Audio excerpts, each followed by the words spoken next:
My name is Clara Bellamy. I'm 30, Chicago-born, and I make a living catching other people's happiest seconds before they slip away. I shoot weddings. My studio sits on the second floor of a brick building in Pilsen, with tall windows that drink in the afternoon light. The floorboards creak when I pace. The radiators hiss in winter. It smells like coffee and camera leather, plus a hint of eucalyptus from the plant I keep forgetting to water. This story starts on a Saturday in June, humid enough to curl hair and temper. The kind of day where the sky looks polished and Lake Michigan is a sheet of hammered silver. I had just wrapped the Levinson Ruiz wedding, a rooftop ceremony in the West Loop. String lights tangled like stars. I'd been hired by their planner, a woman named Sienna Vale. In the industry, Sienna was a sleek rumor. Immaculate timelines, immaculate lashes, invoices that landed early and were paid on time. When she called me 2 months prior, her voice had the texture of velvet money. "Clara, darling, I've seen your work. Clean, emotive, elegant. My clients will love you." I quoted her a package.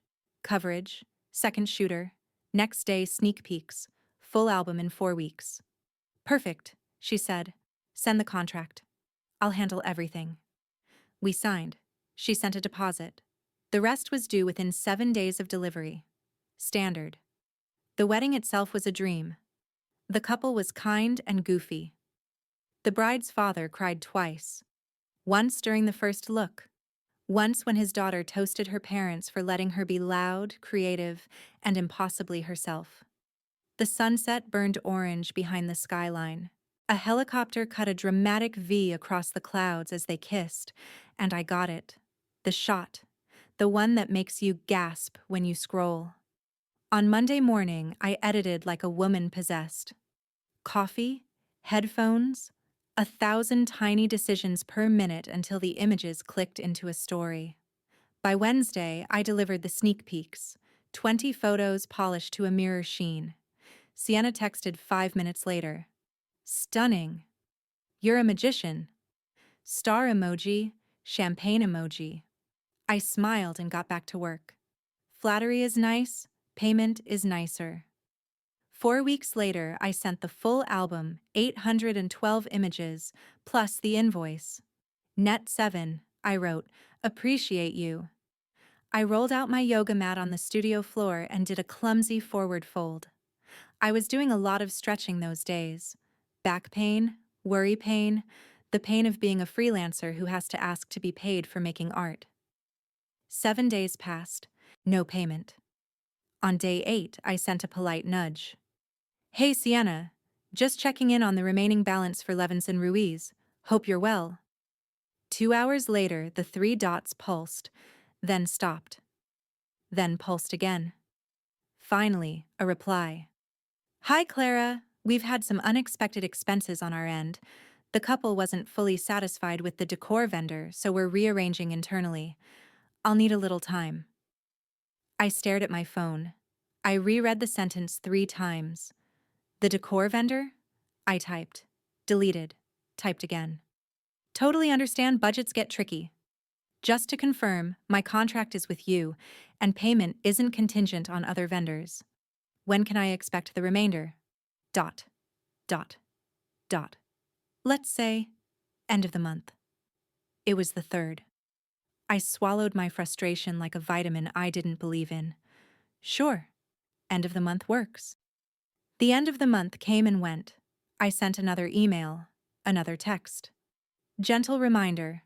Just circling back. Would love an update. My messages started to sound like a chorus of butterflies banging against a window. Silence. Meanwhile, my landlord was not a fan of silence, nor was my electric company, nor the subscription services that deliver cloud storage and the illusion of certainty. I went for a walk along the river to keep from screaming. Kayakers slid by like green commas. The breeze smelled like wet stone and faint diesel. The city was loud and alive. I felt very small. In my head, a voice I know too well. "You messed up. You should have asked for more up front. You should have known." I shook it off, briefly, then checked Instagram. Big mistake. Sienna had posted a carousel that made my stomach drop through the pier. Another perfect day with the perfect team, the caption read, followed by a chain of tags. The photos were mine. My lighting, my edits, my angle from the stairwell where I crouched and got a splinter in my knee so the bride's veil caught the string lights just so. No credit, no permission, no payment. I scrolled through the comments. Obsessed. You nailed it again. Vendors? Sienna replied. Coy and coy and coy. Full list in stories, she wrote. I tapped through the stories. Planner.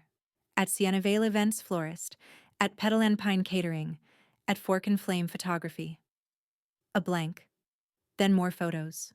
Mine, again. Again. Again. I felt heat crawl up my neck. I called her. She picked up on the second ring, bright as a breakfast show. Clara! Hey. You posted my photos, I said, keeping my voice flat. Babe, they're amazing. The world needed to see. You haven't paid me. You haven't credited me. A beat. Oh, don't be like that. Like what? Difficult, she said, softness curdling. It's exposure. You'll book off this. I was quiet so I wouldn't say the thing I wanted to say. I could hear her typing, the clack of glossy nails. Look, she continued, as soon as our internal situation stabilizes, I'll run the balance. Until then, breathe. We're all on the same team. I'm not on your team, I said and hung up. I pressed my hands into my eyes until I saw stars. Anger is electricity without a ground wire. It needs somewhere to go. That night, I wrote a long email. I attached the signed contract and the delivery confirmation. I wrote out the terms in plain language, then quoted the part about usage rights. No promotional use without payment or credit. I hit send. It felt like tossing a bottle into the Chicago River and asking it to swim upstream. Days turned to a week. No response. My second shooter, Malik, popped by the studio with donuts and concern. You look like you haven't slept, he said, handing me a glazed. Sienna's sitting on the invoice, I said, and she posted our work. He winced. The gall. We sat on the floor, cross-legged, chewing sugar and defeat. Take her down, Malik said. Go nuclear. And lose every planner who's scared I'll air dirty laundry? Great business plan. He shrugged. Sometimes laundry needs air. I laughed, but it sounded like a cough. That night, I dreamed of string lights tangled in my hair, of invoices that flapped like pigeons and flew away. When I woke, my inbox had a new message. Subject, Levinson Ruiz, urgent. It wasn't from Sienna. It was from the bride, Ava. Hi, Clara, the email began. First, we love the photos. Second, can we get the high-res download? Sienna said you were being difficult about files and were confused. I read it twice. Difficult. I typed back. Careful, careful. Hi, Ava. So glad you love them. I sent full access to Sienna on delivery as contracted. I'd be happy to share a personal link with you directly. Also, I want to clarify something about usage and payment. Could we hop on a quick call? She responded within 10 minutes. Absolutely. 2 p.m.? At 2, I sat at my desk, finger hovering over the green button. When she answered, I heard the clatter of dishes, someone laughing in the background. Hi, Clara, she said. We're obsessed with the album. I cried when I saw the roof shots. Hi, Ava, I said. I'm so happy to hear that. I explained gently that Sienna hadn't paid me, that she was using the photos for her marketing, that technically, until payment, commercial use wasn't permitted. Silence. Then, in a smaller voice, we paid Sienna in full before the wedding. My stomach did a slow, wet roll. She said she'd handle all vendors, Ava continued. We trusted her. I thanked her. I told her I'd send her a link directly. We hung up, both of us holding pieces of a broken puzzle. I stared out the window at the neighborhood. Kids on scooters, a guy walking a corgi, a woman balancing a whole produce haul in one arm like a circus act. Chicago kept moving. I felt stuck to the floor. I opened Sienna's Instagram again, because sometimes we pick at scabs. A new post. The cover image was my helicopter kiss, the one that gave me chills when I took it. Caption: when everything lands exactly where it should. Trust the process. Trust your planner. Something inside me snapped, quiet as a thread, but final. Trust. The word clanged around my head. I scrolled to her tagged photos. There I was, uncredited, over and over. Stories, carousel, reels. I clicked through to her website, a gallery titled Our Art. My art. I took a breath that wasn't a breath. I opened my contracts folder. I opened my cloud storage. I opened a blank document, then another, then a new tab. The plan was forming before I admitted it was a plan. It wasn't about a tantrum. It wasn't even about money anymore, though rent still wanted what it wanted. It was about the lie. About how pretty people can make ugly behavior look when they add enough filters and deadpan emojis. My hands were steady for the first time in weeks. I started drafting a post. Not a call-out thread. A story. Images? Yes. Receipts? Yes. Names, dates, signatures. Every line as clean as the photos Sienna had stolen. I thought of the brides who would hire her next, of the vendors who would smile for her and accept exposure when what she meant was free. I thought of my parents, both teachers, who believed in sunlight as disinfectant. I thought, if I'm going to do this, I have to do it right. My cursor blinked at the end of a sentence like a heartbeat. I added one more line. Then I opened my files and hovered over an album I had never shared publicly, the outtakes and behind the scenes from Levinson Ruiz. Contracts, emails, delivery receipts, the whole paper trail. Outside, the evening sun poured honey across the studio floor. Inside, I clicked. The screen filled with thumbnails. In the center, a PDF icon with Sienna's signature looked up at me like a dare. This isn't revenge, I told myself. This is truth. But the truth, wielded, can cut. I dragged everything into a new, neatly labeled folder. I zipped it. I uploaded it to a private link. Then I queued up the post, in my voice. Direct, calm, unflinching. I hovered over publish. My phone buzzed on the desk, a text from an unknown number. Take down any mention of Sienna Vale events or we'll take legal action. 3 dots. A second text. We know where you work. My thumb froze above the screen.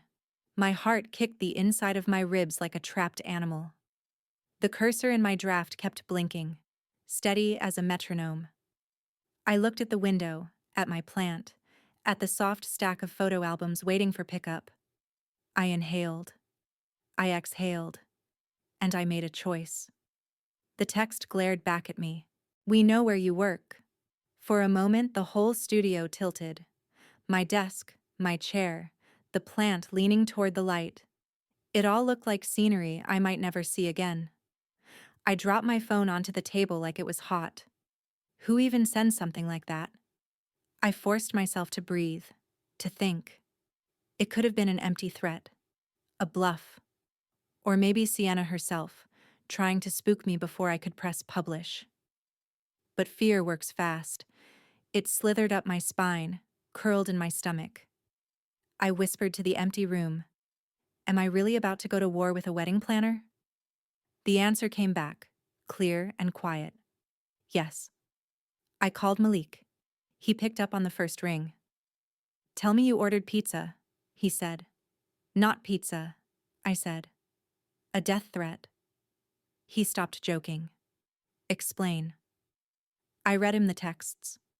Clara, that's intimidation. You have to protect yourself. I know, but I can't. Malik, I can't let her keep doing this. It's not just about me anymore. He was silent for a long beat. Then, so what's the move? I stared at the blinking cursor in my draft post. I publish. Then we publish smart, he said. Screenshots, contracts, receipts. Make it airtight. For the next 2 days, we became detectives in my studio. Coffee cups stacked. Screenshots piled up. We stitched the story together like a documentary. Emails, invoices, text threads, delivery confirmations. Malik said, "We make this unspinnable. No room for her to call you difficult. No wiggle room for her lawyers." I nodded, though my chest thudded like a drum. At night, when the city hummed through the windows, I heard my doubts whispering. What if clients think I'm unprofessional for airing this? What if planners blacklist me? What if this ruins me instead of her? But every morning when I opened Instagram and saw another one of my photos posted under her glossy captions, "When you want perfection, hire the best," my doubts burned off like mist. On the third night, I sat in front of the screen. The post was ready. I recorded a voiceover to go with it. Calm. Level. My voice didn't shake, though my hands did. "This is the story of how a wedding planner refused to pay me," I said, "and how she used my work to build her brand." I paired my narration with the receipts, contracts, screenshots, my photos side by side with her posts. No venom, just facts. When I finished, Malik exhaled behind me. "That's a checkmate." I hovered over post. My phone buzzed again. This time, a DM request from Sienna herself. Her profile photo, flawless smile, glass of champagne. The message: "Think very carefully before you ruin your career." Something inside me hardened. I clicked post.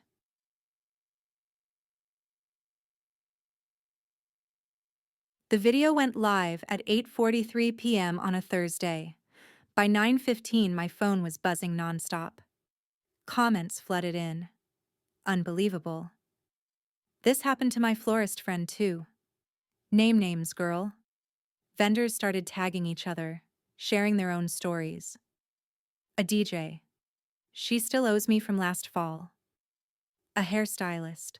Same thing happened to me. Thought it was just me. By 11 p.m., the video had 20,000 views. By midnight, bloggers were picking it up. And Sienna? Her account was silent. The next morning, I woke up to chaos. My DMs were a battlefield. Support from strangers, horror stories from vendors, a few trolls calling me bitter. But what mattered most was the email in my inbox. Subject: cease and desist. Her lawyers were fast. The email accused me of defamation, breach of contract, irreparable harm to reputation. It demanded I take the video down immediately. I forwarded it to Malik, then sat staring at the screen. My chest was tight, but underneath the fear, there was something else. Relief. Because if she had to send lawyers, it meant the post hit her where it hurt. I wasn't backing down. That afternoon, my phone rang again. Unknown number. I almost didn't pick up, but curiosity won. "Hello? Clara Bellamy?" The voice was clipped, professional. A man. "Yes. This is Michael Grant, attorney representing Ms. Vale. I'm calling to advise you that if the defamatory material is not removed by end of business today, we will file suit." I swallowed. My throat felt raw. "With respect, Mr. Grant, everything in my post is documented fact. Contracts, invoices, timestamps. Nothing is defamatory if it's true." Silence. Then a sigh. "You're making a mistake." He hung up. I paced the studio for an hour, replaying the call. My nerves felt shredded. Then my phone buzzed again. This time, a notification. Someone had tagged me in a story.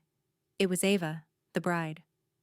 Her story showed my photo, the helicopter kiss, with the caption, "We loved working with Clara. She deserves every penny she's owed." And then another. To clarify, we paid our planner in full before the wedding. My jaw dropped. The couple had just blown Sienna's whole defense to pieces. That night, my post passed 100,000 views. Wedding blogs started emailing me for interviews. Other photographers reached out thanking me for saying the thing they were too scared to say. I should have felt triumphant. Instead, I lay in bed staring at the ceiling, hearing her lawyer's voice. "You're making a mistake." Was I? The comments were messy. Half of them cheering me on, half debating whether airing dirty laundry made me unprofessional. My reputation was hanging in midair. I could almost see it, spinning like a coin waiting to land. The next morning, I opened Instagram and froze. Sienna had posted, "Finally," a long caption under a photo of a perfectly set wedding table. Don't believe everything you read online. Some people seek attention when they can't build success on their own. She didn't name me, but she didn't have to. And then I saw it. The photo she chose for her post. It was mine. Again. After everything, she was still using my work. I felt the anger surge hot and unstoppable. This wasn't just business anymore. This was war. The audacity left me speechless. After all the proof, after all the outrage, after her lawyer's call, Sienna still used my photo to defend herself. I stared at the screen until my coffee went cold. "She's either delusional," I whispered, "or she thinks she's untouchable." Both could be true. I texted Malik a screenshot. He called immediately. "Tell me this is photoshopped." "Nope," I said flatly. He let out a low whistle. "She's baiting you. She's mocking me. And handing you ammo." That night, I recorded another video. This time, I let myself show a crack of fire. "Here's the latest," I said into the camera. After threatening me with legal action, Sienna Vale is still posting my unpaid work. This, I pulled up her new post on the screen, is my photo. The file number matches my raw catalog. It was taken on my camera, by me, at a wedding she was already paid to plan. I was not paid. I paused. Let the silence breathe. Here's the contract again. Here's the invoice. Here's her caption, where she implies I'm inventing this story. I looked straight into the lens. I don't need to invent anything. Then I posted it. Within hours, the comments poured in again. This time angrier, louder. "Girl, she's digging her own grave. This planner's career is done." Tagging every Chicago bride I know, "Do not hire this woman." By morning, wedding Twitter had picked it up. Planners, DJs, florists, even a bridal magazine weighed in. The hashtag #PayYourPhotographer started trending, but not all the attention felt good. By day 3, trolls had joined in. DMs called me dramatic, money-hungry, even career suicide. One message said, "No one will hire you after this." It hit harder than I wanted to admit. Because buried in the noise was my fear. What if clients did see me as trouble? What if this fight burned my career to the ground and Sienna just walked away to her next victim? That night, Ava called me again. "Clara," she said softly, "I just wanted you to know. More of our friends are coming forward. People Sienna burned. Our florist. Our DJ. She underpaid them too. You're not alone." Her voice carried a kind of sadness, like she couldn't believe her wedding planner had scammed half her vendor team. "You did nothing wrong," Ava added. "You're brave for speaking up." My throat tightened. It had been weeks since anyone outside of Malik told me that. The next morning, I got an email from a journalist. Subject: Story pitch. Industry expose. She wanted to interview me for an article about vendor exploitation in the wedding industry. I hesitated.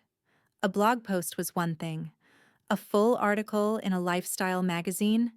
That was gasoline on the fire. But then I thought of every vendor who'd messaged me, too scared to attach their name.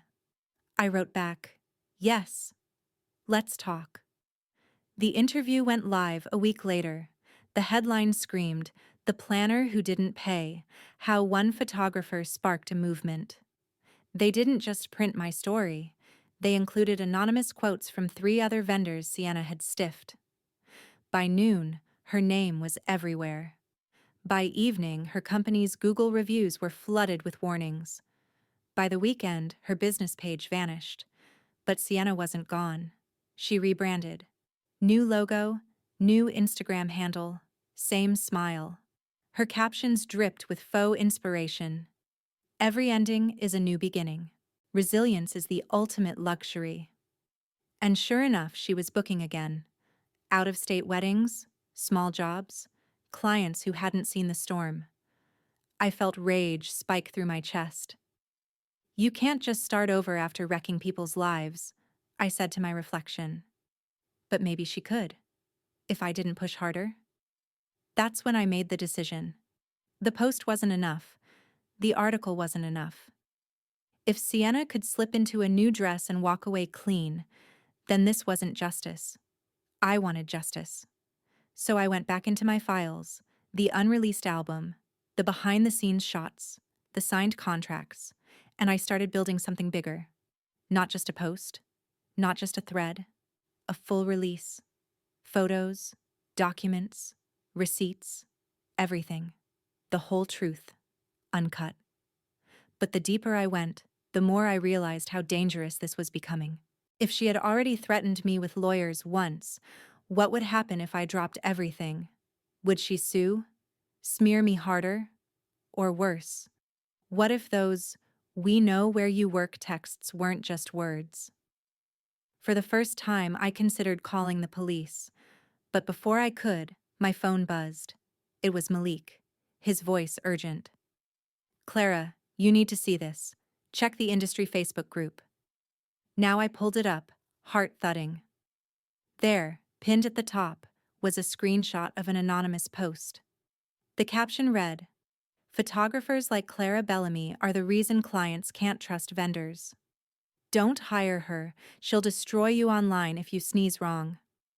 And underneath, hundreds of comments, debating, speculating, tearing me apart. Some defended me, most didn't. I scrolled and scrolled, my throat closing tighter with every line. Then I saw it. One of the commenters had dropped a link. "Want proof she's lying? Here's the real story." I clicked. And what I saw on the screen made my blood run cold. The link loaded slowly, as if my Wi-Fi knew better than to show me. When the page finally appeared, I almost choked. A whole blog post. Sleek, polished, professional. The title read, "The Truth About Clara Bellamy, a Photographer's Fabricated Drama." My name, bold at the top. My career, on trial. The article accused me of fabricating invoices, of editing contracts after signing, of holding couples' memories hostage for money. They even posted evidence, screenshots of contracts that looked eerily like mine, but with key details altered. Payment clauses missing, terms rewritten to make it look like I was the one in breach. Fake, but convincing. And then came the final blow. They had used my own photos, the helicopter kiss, the father's tears, but watermarked them with "property of Vale Events." I could hardly breathe. "She flipped the narrative," I whispered. "She's painting me as the thief." I called Malik, my hands shaking so hard I nearly dropped the phone. He answered with, "I saw it. It's garbage, Clara. No one's buying it." "Some people will," I said. My voice cracked. "Look at the comments." Dozens of strangers were piling on already. "She seems unprofessional. Who sues their planner over Instagram clout? Never hiring her." It felt like the ground splitting open under me. Malik came over within the hour, laptop under his arm. "Here's the thing," he said, setting up at my kitchen table. "We prove those screenshots are doctored. Metadata, timestamps, file hashes. Tech doesn't lie." I blinked at him.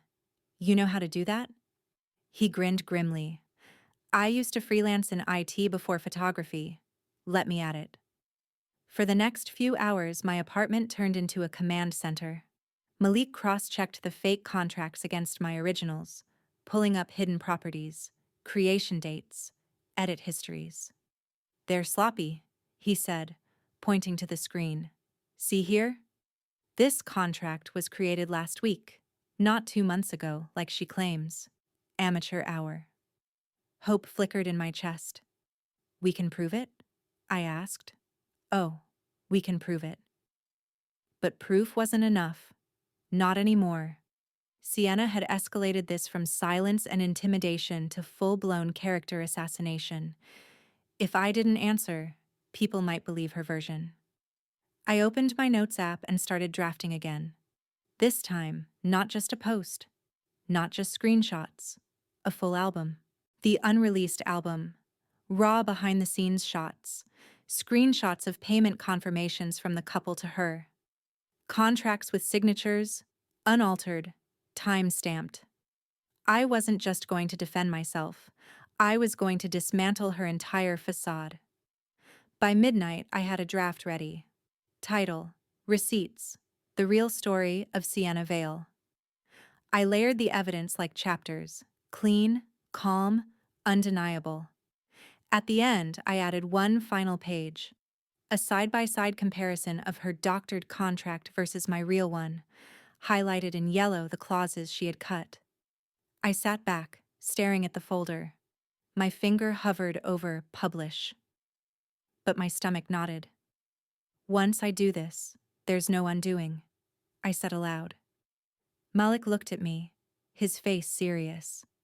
Once you do this, she can't gaslight anyone else. The next morning, I posted it, not just on Instagram, on Twitter, on TikTok, on Facebook. I linked the entire album in my bio. The caption was simple. I don't need to tell you who to believe. Here are the receipts. Judge for yourself. And then I logged off.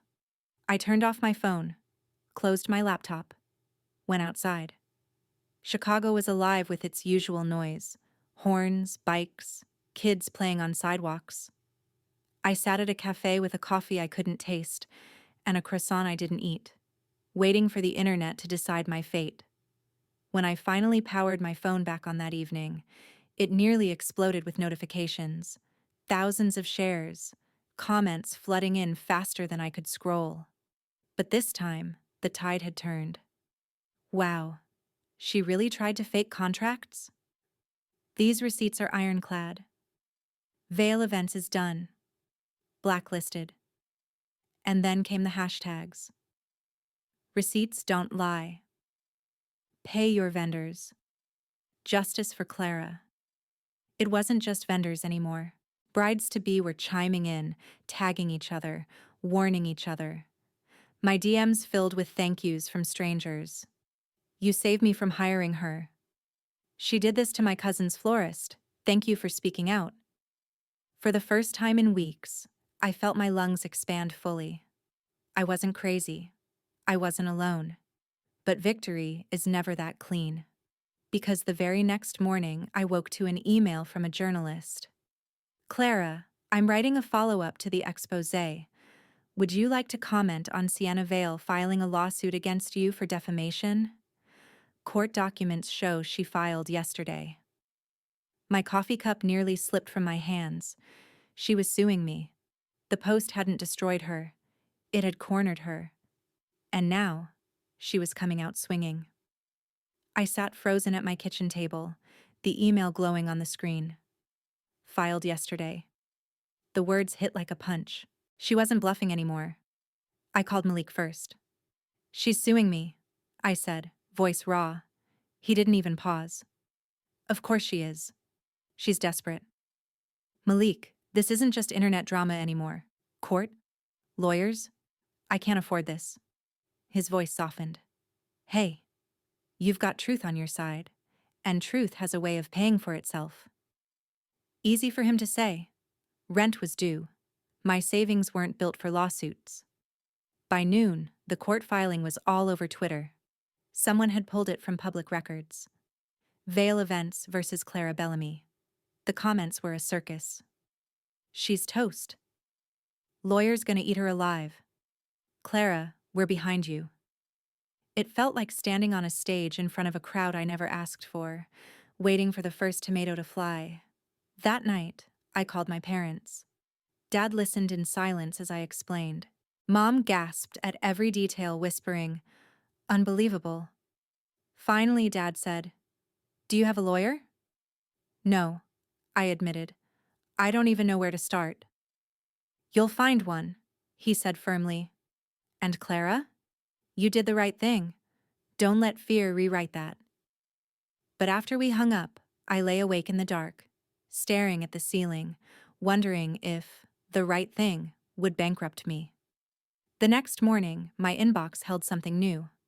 Subject: pro bono representation.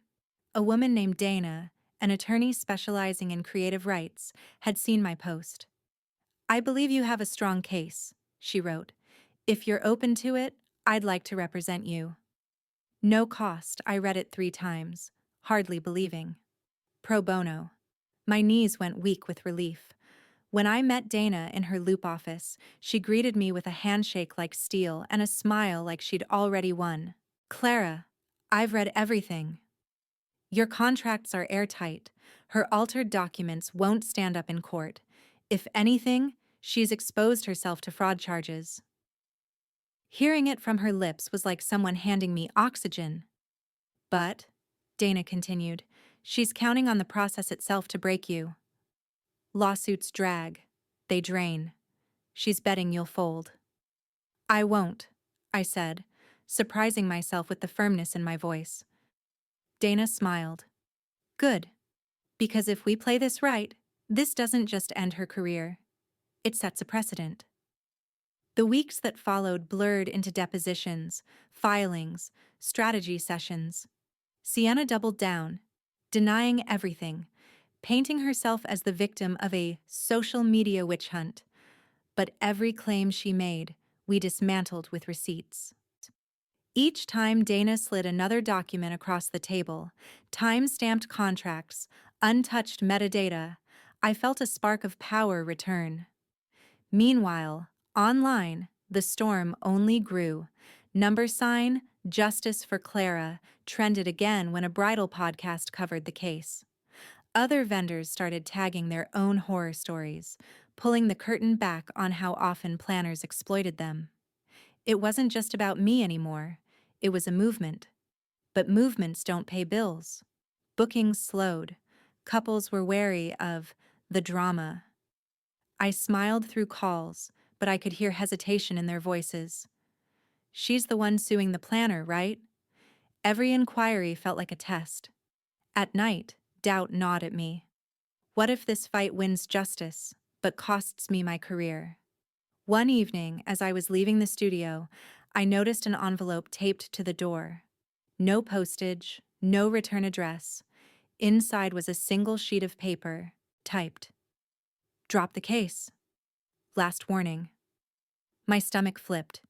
This wasn't just online anymore. Someone had been here. I called Dana immediately. Her voice was calm, steady. "Save the letter. I'll file it with the court." Intimidation tactics only make her look worse. But as I hung up, unease crawled through me. This wasn't just about contracts anymore. This was personal. The first hearing was scheduled for late fall. The night before, I sat in my apartment surrounded by printouts, photos, contracts, highlighted timelines, my life reduced to paper stacks. Malik came over with takeout. "You ready?" he asked. "No," I said honestly. He grinned. "Perfect. That means you'll crush it." I laughed for the first time in days, though it caught in my throat. The next morning, I walked into the courthouse, the air sharp with disinfectant and nerves. Dana walked beside me, crisp in her suit, radiating calm. And then I saw her. Sienna, across the hallway, in a white blazer, smiling like she was at a cocktail party. Her eyes flicked to me, cold, calculated. She mouthed something I couldn't hear, but I knew what she meant. This wasn't over. And as the bailiff called us in, I realized it was only just beginning. The courtroom was colder than I expected. Fluorescent lights, polished wood, the faint echo of shoes on tile. Everything about it screamed sterile, but my chest was anything but calm. I sat at the plaintiff's table with Dana, stacks of evidence neat at her elbow. Across the aisle, Sienna lounged like it was her stage. White blazer, perfect curls, lips glossed into a smirk. When the judge entered, the room snapped to silence. All rise. My legs felt like stone as I stood. The hearing began with formalities, introductions, motions, legal words that flew over my head until Dana leaned close and whispered translations. Sienna's lawyer, Michael Grant, was as slick as she was. He spoke with polished authority, spinning me as an influencer chasing clout who had caused irreparable harm to a respected planner's livelihood. I wanted to laugh at the word respected, but my throat was too tight. Then Dana stood. Her voice was calm, sharp, surgical. Your Honor, this case is not about reputation. It is about payment, copyright, and the fraudulent use of a professional photographer's work. Ms. Bellamy has documented every step. We have contracts, invoices, delivery receipts, all time-stamped and verified. We also have evidence that Ms. Vale altered documents to support her claims. The judge leaned forward. Altered? Yes, Your Honor. Doctored contracts presented online as originals. We will prove this through metadata and digital forensic analysis. I glanced at Sienna. Her smirk flickered just for a second. The judge set the schedule for discovery and dismissed us with a warning. This courtroom will deal in facts, not online drama. Facts. I could live with that. As we filed out, Sienna brushed past me, her perfume sharp and sweet. She leaned in just enough to whisper, "You'll regret this." I froze. Dana's hand pressed against my arm, steadying me. "Don't engage," she murmured. But the words stuck, a burr in my chest. Outside, cameras waited. Local reporters, wedding bloggers with ring lights, even TikTokers recording hot takes. Questions flew like darts. Clara, how do you respond to the defamation claim? Sienna, are the contracts fake? Is this ruining the Chicago wedding scene? I wanted to run. Dana stepped forward, her voice firm. No comment. This matter is before the court. She guided me past the chaos. I caught one last glimpse of Sienna soaking in the attention, smiling for cameras as if she were walking a red carpet. That night, I couldn't sleep. My inbox was split in two, half full of support, vendors cheering, couples saying they admired my courage. The other half? Doubt. Strangers calling me dramatic, toxic, unprofessional. Every ping felt like another pebble in my chest. Was this worth it? I asked myself in the dark. Even if I win, what if no one ever hires me again? But then I thought of Ava's email. We trusted her. I thought of Malik's words. Sometimes laundry needs air. And I knew. I couldn't stop now. The weeks that followed were brutal. Depositions, more threats, emails, DMs, even a voicemail from a blocked number that whispered, "Stop before it gets worse." Dana filed every piece of it with the court.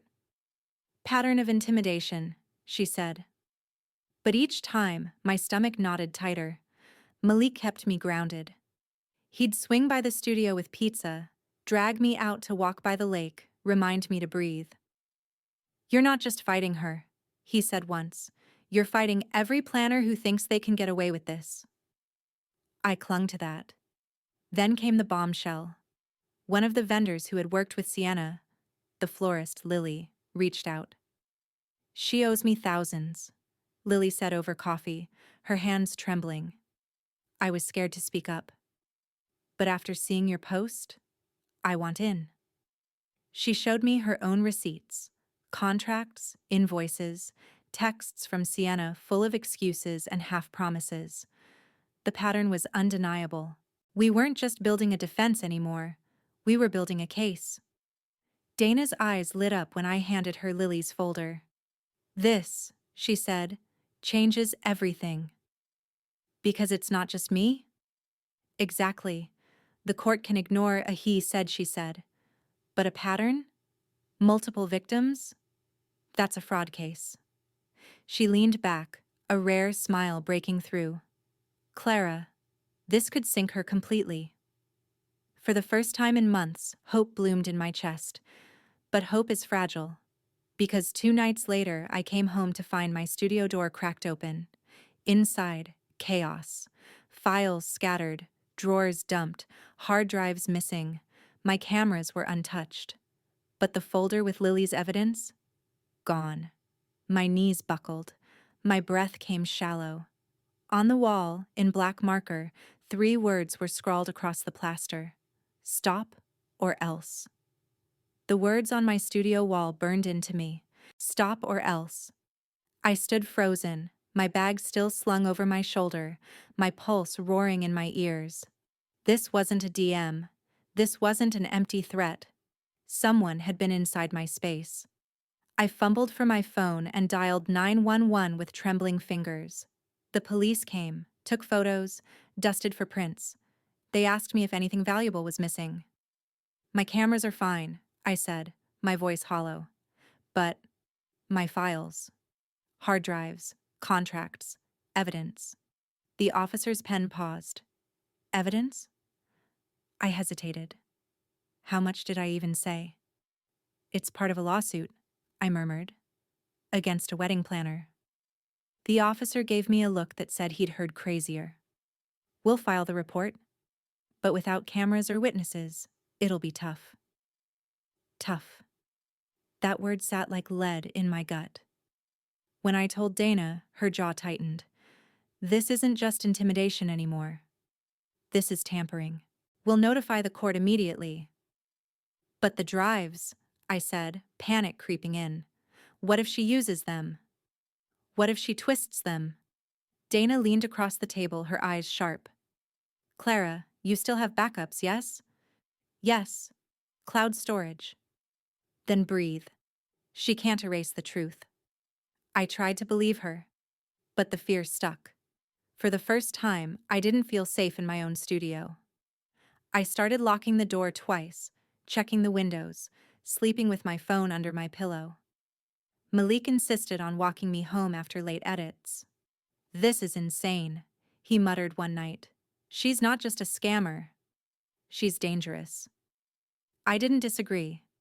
Meanwhile, online, the storm only grew louder. The hashtag Justice for Clara had evolved into hashtag Protect Vendors, a movement bigger than me. Stories poured in. Photographers, caterers, florists, all burned by planners or clients who withheld payment. People were listening, but people were also watching me. Every move I made was scrutinized. Every silence was analyzed. And when word of the break-in leaked, a reporter picked up the police blotter, the internet split again. Proof she's telling the truth. She staged it for sympathy. My chest tightened reading the accusations. I felt like I was drowning in a sea of strangers' opinions. Then came the second hearing. This time, Lily, the florist, showed up. She walked into the courthouse clutching a folder of reprinted documents, her hands shaking. "I won't be scared off," she whispered. "Not again." Her courage bolstered me. When she testified, her voice wavered, but her words cut clear. "She owes me too. She lied. She threatened me when I asked for payment." The courtroom buzzed. Even the judge raised an eyebrow. Sienna's lawyer tried to discredit her. "Ms. Harper, you have no evidence that connects my client directly to these alleged threats, correct?" Lily's chin lifted. "Just her words in my texts. And the money she never paid." It wasn't a slam dunk, but it was a crack in their armor. After court, as we walked outside, Malik grinned at me. That florist is braver than half the people I know. She shouldn't have to be, I said quietly. But his words stuck with me. We weren't just surviving this anymore. We were fighting back. That night, I received another DM. This one from an anonymous account. No profile picture. It read, "You think you've won? Wait until your couples hear what you did with their photos." My stomach lurched. I knew it was a threat, but what did it mean? What could she twist next? The next morning, the answer hit me. On a bridal forum, a new post had gone viral. Title: Photographer held our wedding photos. Hostage, beware. The author? Anonymous. But the story? Suspiciously familiar. It was my name without being my name. A Chicago photographer who demanded more money after the wedding and refused to release the album until she was paid. The comments were brutal. Evil. Scam artist. Do not book her. It was my worst fear. She was poisoning the well. And then came the DM from a real couple on my waitlist. "Hi, Clara. We saw some posts online. Can you clarify what's true? We're nervous about booking." I stared at their message, my throat dry. If I didn't crush this narrative fast, my career wouldn't survive the trial. But crushing it meant going even harder, and harder meant risking everything. The bridal forum posts spread like wildfire. Every time I refreshed, more comments stacked up, strangers tearing apart a story that wasn't even mine. And yet, it felt like mine. That was the brilliance of her smear campaign. She'd written it vague enough to apply to me, but slippery enough to deny. By evening, 3 couples had emailed me variations of the same line. "We love your work, but we're not sure we want to be in the middle of drama." Each message was a knife. I met Malik at our usual cafe, the one with wobbly tables and bitter espresso. "She's poisoning the well," I muttered, scrolling through comments. Malik leaned back, arms crossed. "So?" "Then we purify it." "How?" He tapped the table. "Transparency. You've got nothing to hide. Show your couples the truth directly. Not just online drama. Real clients. Real trust." It made sense. But the idea of dragging my clients into this mess made me sick. What if it scares them off? Malik leaned forward. "Clara, the ones worth keeping will respect honesty. And the ones who don't? They'd drop you at the first whiff of gossip anyway." That night, I drafted an email to all my booked and waitlisted couples. Subject: an update from Clara Bellamy Photography. I kept it simple. Acknowledged the rumors. Linked the receipts album. Affirmed my commitment. You hired me to capture your joy. That's what I'll deliver. I hit send with shaking hands. By morning, replies trickled in. Most were supportive. A few canceled. But one stood out. From a bride named Lauren. "Clara, thank you for your honesty.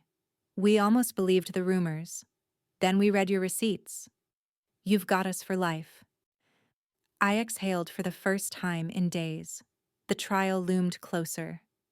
Dana was relentless, pulling every thread. She'd uncovered 4 more vendors willing to testify, each with their own stories of Sienna's unpaid invoices and gaslighting tactics. "She can't survive this many voices," Dana said. But the threats against me escalated too. Another letter slipped under my studio door. This time, just 2 words scrawled in black marker. "Enough now." The night before the final hearing, I sat with Malik at the lakefront, the skyline glittering against the water. "What if I lose?" I whispered. He threw a pebble into the lake. "Then you lose on the side of truth. And the world will still know who she is." His words lodged in my chest, heavy and solid. For the first time, I felt ready. The next morning, the courthouse buzzed like a hive. Reporters, vendors, even former clients packed the benches. Dana laid out our case like a symphony. Contracts, receipts, testimony. The doctored files exposed forgeries. Then Lily testified again. So did the DJ, the caterer, 2 florists. Each story echoed mine. Unpaid work, false promises, intimidation. By the time they were done, the judge's expression had hardened. Finally, Sienna took the stand. She smiled, polished as ever, and spun her story. She was the victim. We were bitter. The receipts? Misunderstood. The contracts? Errors in formatting. Her lawyer nodded like it was gospel. But the cracks showed. The judge pressed her on specifics. Her answers wobbled. And then Dana stood for cross-examination. Ms. Vale, she said evenly, can you explain why the metadata on this contract shows it was created last month when the event took place 6 months earlier? The silence stretched. Sienna's smile faltered. The courtroom leaned forward. And I knew. This was the moment everything turned. The judge's gavel struck once, sharp as a gunshot. Enough. I've seen enough. The courtroom froze. My breath caught in my throat. Based on the evidence presented, the judge said, voice measured, it is clear that Ms. Vale engaged in fraudulent practices, withheld payment, and attempted to discredit Ms. Bellamy with altered documents. This court finds in favor of the defendant, Miss Bellamy. The words blurred in my ears. My chest felt like it might burst. In favor of the defendant. In favor of me. Gasps rippled through the room.